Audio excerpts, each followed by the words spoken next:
परमेश्वर के धन्य नाम की महिमा हो। प्रभात मनन के सत्र 2900 में आप सभी का बड़े प्रेम के साथ स्वागत करता हूँ। आइए आज के मनन के लिए हम पढ़ते हैं प्रकाशित वाक्य अध्याय 11 पद 7। जब वे अपनी गवाही दे चुकेंगे तो वो पशु जो अथाह कुंड में से निकलेगा उनसे लड़कर उन्हें जीतेगा और उन्हें मार डालेगा। हमारे कल के मनन में हम ये बात देखे थे कि यहाँ सूचित किए गए दो गवाह पुराना नियम में सूचित किए गए मूसा एलिया या हानूक के दूसरा आगमन नहीं है, बल्कि मूसा या एलिया के समान प्रभु से विश्वास योग्य होकर सेवा करने वाले दो अन्य व्यक्ति होना चाहिए। प्रारंभ में पढ़ी गई पद की और यदि आए तो वहाँ हम एक दुखमय घटना देख रहे हैं। वो दुखमय घटना यह है कि इन दोनों गवाह अपनी गवाही के कारण मारे जा रहे हैं। निम्न विषय की गहराई की ओर जाने के पूर्व मैं इन दोनों गवाहों के बारे में कुछ और भी बातें जो मेरे मन में पवित्र आत्मा दिया है आपके साथ साझा करना चाहता हूँ। मैं पूर्व के एक मनन में आपको ये बताया था कि यूनानी बाइबल में गवाह शब्द के लिए उपयोग किया गया मातुर शब्द से ही अंग्रेजी का मार्टियर शब्द आया है, जिसका अर्थ शहीद है। यहाँ महाक्लेश काल के दो गवाह अपने शहादत से अपनी सेवा को पूर्ण करते हुए हम देखते हैं। ये भाग जब मैं पढ़ रहा था मेरे मन में एक प्रश्न आया, ये दोनों क्यों मारे गए? क्योंकि वे गवाह थे। They were killed because they were witnesses.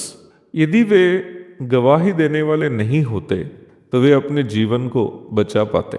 हाँ प्यारो, गवाही देना आसान काम नहीं है। जो गवाही देना चाहता है वो ये भी मन में ध्यान दे कि उन्हें यहाँ तक अपनी जान भी गंवानी पड़ेगी। If you want to be a witness you must be ready to even lose your life. ये आसान काम नहीं है। गवाह कभी भी सच्चाई के साथ समझौता नहीं कर सकता। A witness cannot compromise with the truth. One who compromise cannot be a witness too. जो समझौता करता है वो कभी गवाह नहीं हो सकता। महाक्लेश काल एक भयानक समय होगा। उस जमाने में जीवन बिताने वाले यहाँ तक ज्यादातर लोग मसीह विरोधी के साथ देने वाले होंगे, परंतु ऐसी मुश्किल माहौल में भी हम दो ऐसे गवाहों को देखते हैं जो ये कहने में नहीं डरते हैं कि मसीह विरोधी वास्तव में राजा नहीं है, बल्कि केवल लोगों को भ्रमित करने वाला एक झूठा इंसान है। प्रभु यीशु मसीह जब स्वर्ग की ओर उठा लिए जा रहे थे, उन्होंने कहा जब पवित्र आत्मा तुम पर आएगा तुम यरूशलेम, यहूदिया, सामरिया और यहाँ तक दुनिया के छोर तक मेरे गवाह होंगे। प्रेरितों के काम 1:8। दुनिया के छोर तक ईसाई बनने के लिए प्रभु ने नहीं कहा, फिर क्या कहा? गवाह होंगे। मुझे सुनने वाले प्रिय भाई बहनों, क्या मैं और आप वास्तव में गवाह हैं या केवल ईसाई हैं? हमें अपने आप को परखना अनिवार्य है। यदि हम गवाह हैं तो हमें वचन की सच्चाई के लिए यहाँ तक प्राण भी देने में डर नहीं लगना चाहिए।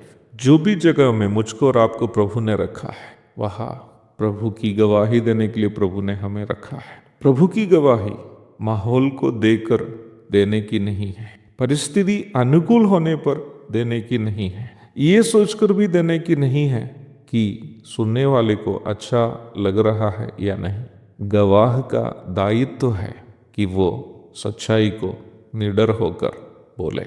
लोगों की तारीफ के लिए बात करने वाला कभी गवाह नहीं हो सकता है।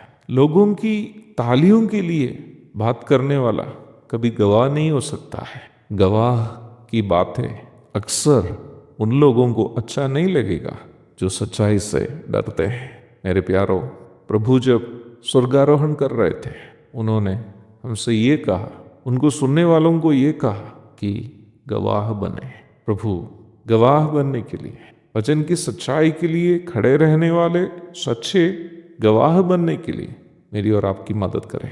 एक और शुभ दिन की धन्य कामनाओं के साथ आज का मनन मैं यहाँ समाप्त करता हूँ। प्रभु आप सबको आशीष दे। आमीन।